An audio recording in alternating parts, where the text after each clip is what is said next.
Michel de la présentation. Je pense qu'on va passer tout de suite à la conférence de Marie-Pascale. Marie-Pascale Hublot est professeure au département des littératures de langue française de l'Université de Montréal. Elle a aussi publié plusieurs textes de fiction, dont L'Afrique d'Ulysse qui vient de paraître en 2015. Le titre de sa communication aujourd'hui est Scène réalisme, récit en œuvre. Merci. Alors, je vais peu parler de témoignages, mais la question de l'expérience immédiate va se retrouver indirectement dans ma présentation. Je partirai de l'idée que la littérature contemporaine, aussi marginale soit-elle, n'a pas perdu sa puissance. Je partirai de l'idée que cette littérature n'est pas aussi désenchantée qu'on tend parfois à le croire, ou bien décalque sans art d'une réalité, ou bien repli artistique sans portée. Et pour répondre à l'invitation du colloque, je voudrais m'arrêter un peu sur l'efficacité de la scène dans la littérature narrative, sur ce qu'elle change au récit, sur ce qui change dans sa manière de problématiser et de suspendre l'événement. S'il m'apparaît difficile d'interroger l'acte littéraire en soi, l'aborder par le détour de la scène reste une manière de tenter de comprendre ce que me fait, la littérature quand elle fait quelque chose, quand elle agit en nous, nous agite, quand elle réveille quelque chose qu'on ne sait pas, quand elle nous touche en plein dans le mille, ou bien s'infiltre dans nos vies. La littérature demande à être mise en pièces, à être démontée et remontée, pour n'être pas lettre morte, forme intacte, repue d'elle-même. Mise en pièces, parce que c'est ainsi que nous nous en souvenons, par bribes, par scènes, par phrases arrachées du texte pour entrer dans la mémoire et l'imaginaire. La part agissante de la littérature est pour commencer sa part mémorable, celle dont on se souvient, celle qui n'arrête pas de faire sens et de faire image une fois le livre fermé. La réciproque vaut également. Nous nous souvenons de notre vie par morceaux, par images, par scènes, que nous nous remémorons après coup.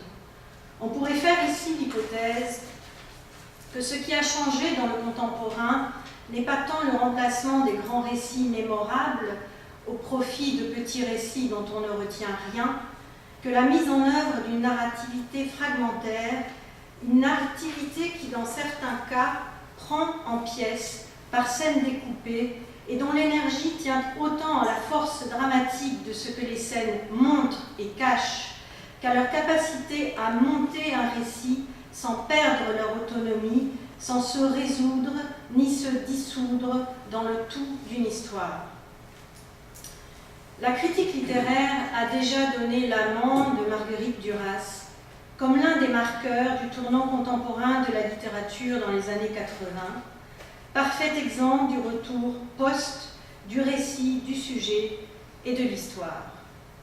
Or, ce que je lis dans l'amant, ce qu'à le relire j'en retiens, ce sont deux scènes concrètes, celle de la rencontre de la petite sur le bac et celle de l'amour dans un compartiment du sud de la ville de Cholène.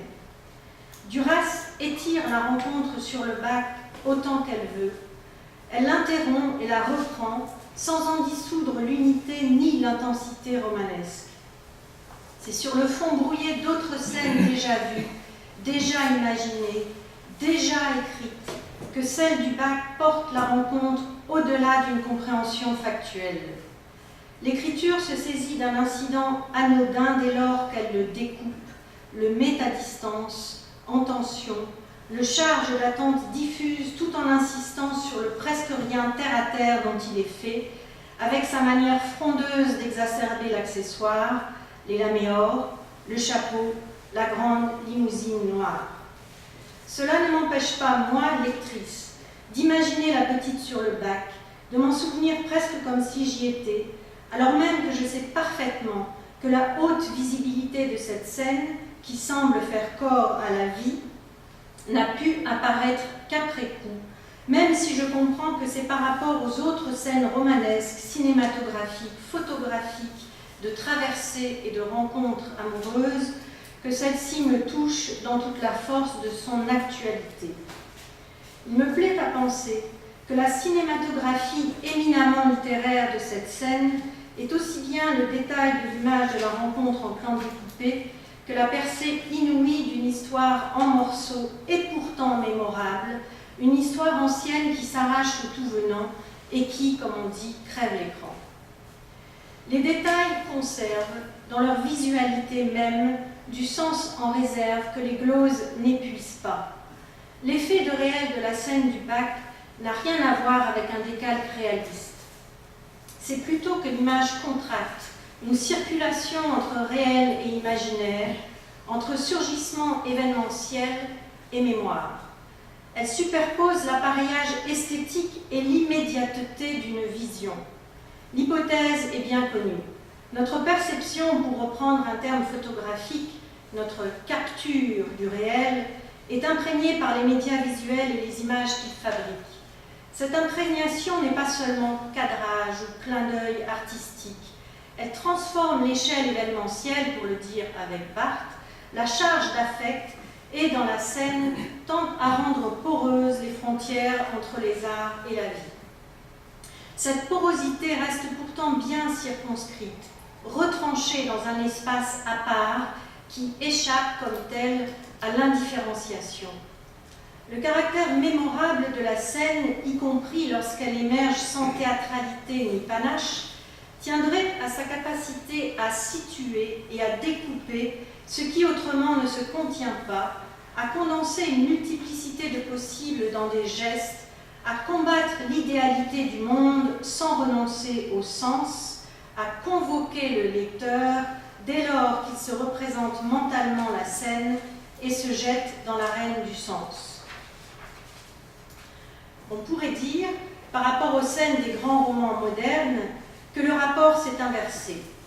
La scène mémorable contemporaine, celle du moins qui m'intéresse, ne se détache pas d'un récit comme un moment fort, sorte d'acmé dramatique ou d'instant décisif déployé avec toute la charge émotive ou l'amplitude requise.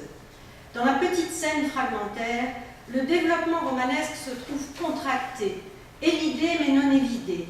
Elle mêle le factuel et le fabuleux dans des détails qui excèdent le décalque réaliste, se laisse situer mais pas totaliser.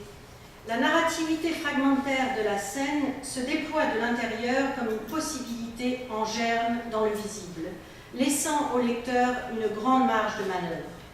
Une des choses qui me frappe dans de nombreuses scènes contemporaines est leur concision et la moindre importance des dialogues. Le modèle canonique de la scène romanesque est, Genette l'a bien vu, le dialogue. Le théâtre alors n'est pas loin. Comparativement, les scènes qui me retiennent sont non seulement plus concises, mais plus visuelles, moins bavardes.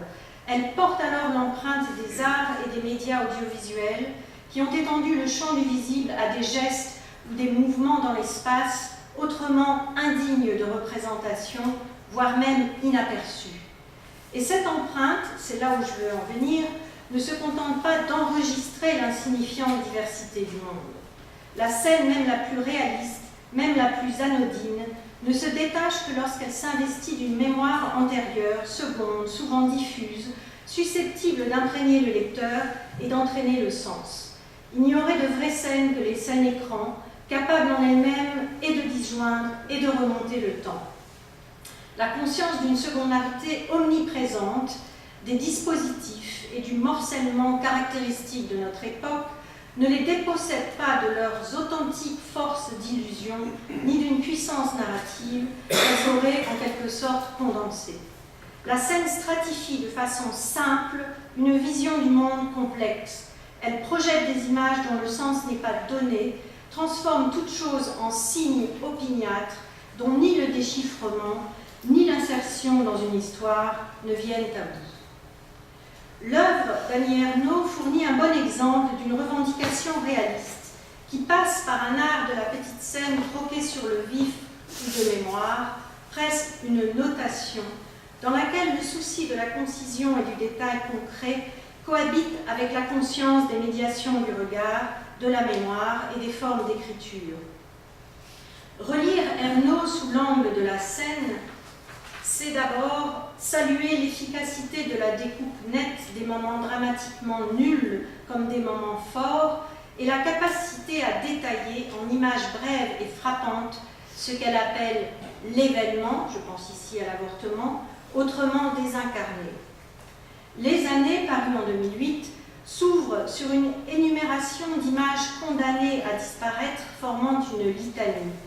La première est un souvenir, la seconde un extrait de film. Je lis le début du livre d'Ernaux. Toutes les images disparaîtront. La femme accroupie qui urinait en plein jour derrière un baraquement servant de café, en bordure des ruines, à Yvetot, après la guerre, se renculottait debout, jupe relevée, et s'en retournait au café. La figure pleine de larmes d'Alida Valli, dansant avec George Wilson dans le film Une aussi longue absence. Fin de citation.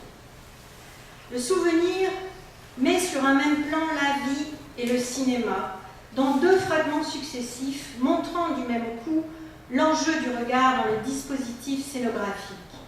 La scène de la femme accroupie implique un regard voyeur qui, au cinéma, s'intègre au dispositif même.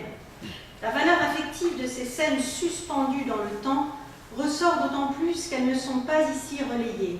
Le réalisme de la première rassemble la mémoire de toute une époque, celle des ruines de l'après-guerre et des femmes, dans une seule vision nette, volée à la bienséance.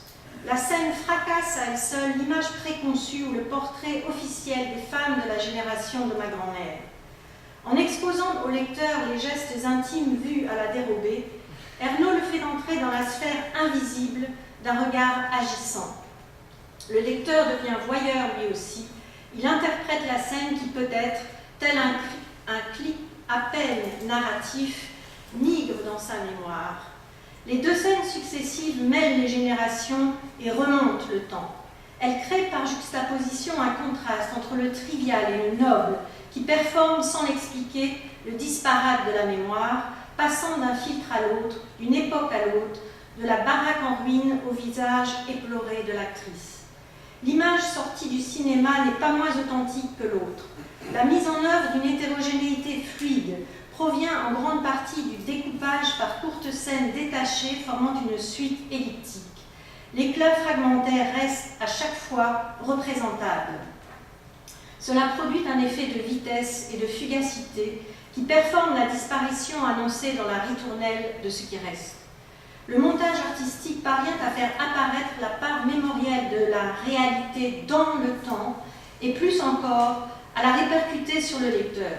Il éprouve cette vitesse, arrête le flux des scènes ici, se laisse emporter là, capturant au passage tel et tel fragment pour le faire entrer à son tour dans le vif de la mémoire. L'acte de lecture est, dans ce montage initial, décisif. Il engage l'imagination voyeuse et la curiosité du sens, le goût pour le disparate et le désir d'un cheminement, le sens du rythme et la mémoire touche à tout, capable de retenir une image sans raison supérieure, parce que c'est elle, dirait Barthes, sans en inventer l'énergie, ni en escamoter le caractère mémorable.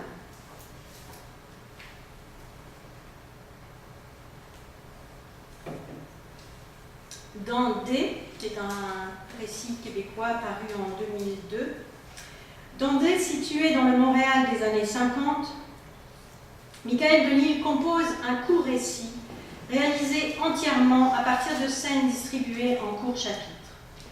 La composition fragmentaire n'enlève rien à la force de ce récit qui trouve à raconter autrement ce que l'on pourrait appeler le drame de l'enfant victime. La succession de scènes visuelles et dialoguées met en avant le regard des protagonistes qui réfractent celui du lecteur. Chaque chapitre expose une scène extérieure ou intime, de sorte que le lecteur voit et comprend peu à peu, dans le tourniquet des regards, des échanges et des lieux, des enjeux que la petite D, elle, ne réalise pas pleinement. Quand, au début du récit, Sarto Richer, 20 ans, entre dans la cuisine où la mère de D, je cite, tente de fixer un linge dans la culotte baissée de sa fille, il assiste étonné à la claque que la mère administre à D alors qu'elle cherche à couvrir ses parties d'une main. D guette alors du regard le jeune homme bien mis qui est allé attendre son père dans le salon délabré. La fin de la scène se situe dans le salon où le père de D s'entretient avec Sarto. Celui-ci voit la petite le voir de loin, alors qu'elle n'a pas accès, contrairement au lecteur, à ce que les hommes disent. Je cite, « Sur le pas de la porte, Sarto voit D qui le regarde du fond de la cuisine. Il demande si la petite s'appelle Sally. Sally reste plus ici, répond le père, est aux États. Elle, c'est André. Il ajoute, avec un clin d'œil, qu'elle n'a que 13 ans, qu'elle est trop jeune pour lui, d'attendre 1 an ou 2. Les hommes rient. » Fin de citation. Ce type d'échange triangulaire est caractéristique de la scène chez Delille, qui trouve par là le moyen d'impliquer le lecteur sans pathos ni intervention narrative. L'abus sexuel, les manœuvres familiales, la naïveté de D, son abandon dans une banlieue neuve et pour finir sa mort symbolique ne sont jamais dits mais montrés par le menu, sans excuse ni condamnation. À la crudité presque frontale de certaines scènes correspondent les nombreuses ellipses forçant le lecteur à combler le sens. Les séquences réalistes ne sont pas anodines ni insignifiantes. Leur poids dramatique s'accroît cependant à mesure dans une juxtaposition d'échanges brefs situés dans des lieux indicatifs de la modernité en marche qui broiera D. La temporalité lente, vide, d'une attente ennuyée ne débouchant sur rien d'autre qu'une immense fatigue, passe par le jeu des corps et des regards, dramatisant l'abandon tout en faisant prendre les élans rabroués de la petite. Sans s'agréger à une intrigue continue, les scènes donnent à comprendre le piège qui se referme sur D, sans surplomb narratif, ni cette élation vers l'éventuel, ce lâcher-tout de ballon libre qui signe, selon Gracq, l'accomplissement romanesque du devenir. L'issue tragique de ce récit dense couvre depuis le début, quand rien n'est encore joué, mais que toutes les forces sont en place. La composition par petites scènes réalistes plonge le lecteur au cœur d'habitudes et de rapports de force installés qui font émerger au présent, par le retour de transactions et d'exclusion, le sacrifice de D. En rompant avec l'élan vers l'avenir caractéristique du roman, le dispositif visuel et dramatique de la scène diffracte l'idée d'événement comme celle du sacrifice. Il fait éprouver l'impossibilité d'un devenir dans le pas à pas de la lecture, dans la tension maintenue presque jusqu'au bout entre vision et aveuglement. Maillon indispensable du dispositif scénique, le lecteur se trouve dans une posture malaisée, irrémédiablement divisée entre d'une part sa compassion grandissante pour D et d'autre part son attente typiquement moderne, chevillée à la forme romanesque d'une émancipation, d'une formation qu'il souhaite pour l'adolescente, mais qui n'aura pas lieu. Il n'échappe pas, au fil de sa lecture, aux tensions contradictoires et insolubles du personnage, dont l'avenir se referme dans une tragédie bien ordinaire. En quoi la scène fragmentaire est-elle exemplaire de l'acte littéraire? En quoi cette petite forme agit-elle sur notre compréhension de la réalité et du récit? Il y a d'abord le fait qu'elle tente à échapper à l'attention critique, alors qu'elle fait partie de nos manières de lire et surtout de retenir des histoires. La scène se situe ensuite au croisement de la narrativité et de la perception. Elle est susceptible, à ce titre, d'absorber et de transformer des esthétiques préexistantes sans amoindrir ses forces de monstration et de dramatisation. Qui plus est, la scène trouve à faire tenir ensemble le fragmentaire et le mémorable dans ses images, ce qui lui donne une force considérable d'imprégnation et de circulation. Enfin, elle transforme notre compréhension de l'événement. En effet, la scène fragmentaire nous met face à l'énigme de ce qui arrive avant que le ballet des regards et des échanges ne se cristallise en événement, autrement dit, dans ce qui aura eu lieu.